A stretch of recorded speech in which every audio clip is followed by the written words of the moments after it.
today is St. Patrick's Day. So who's St. Patrick? St. Patrick was born in Britain in 390 AD.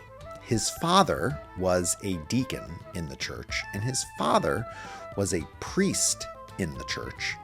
So he grew up in a pretty Christian house.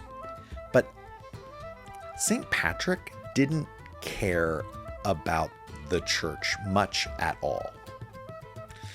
But then when he was 16 years old, he was captured by some really bad people, put on a boat, and taken away to Ireland, where he was made a slave. He worked as a slave for 6 years for a man named Milchu, who was the chief of his tribe. His life as a slave was miserable, and he began to pray to God. He prayed that God would save him, that God would free him, and that God would let him go home.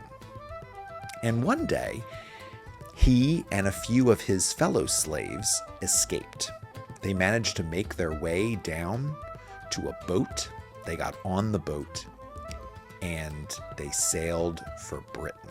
When Patrick got home, he was a totally changed person, and he began to devote his life to God and to Jesus. He became a priest and then a bishop,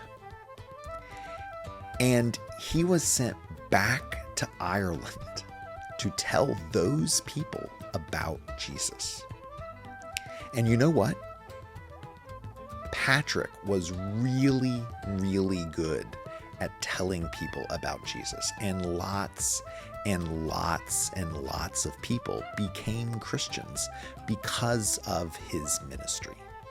So Patrick was successful because he knew the Irish people.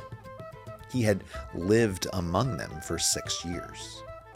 He was also successful because of the incredible faith that grew while he was a slave there. Towards the end of his life, he wrote a book called The Confessions, which talks about his journey and his faith.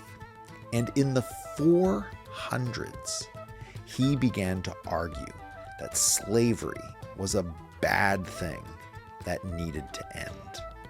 So today, as you wear green, be proud of Patrick, the follower of Jesus, who helped many, many, many people in Ireland become followers of Jesus too.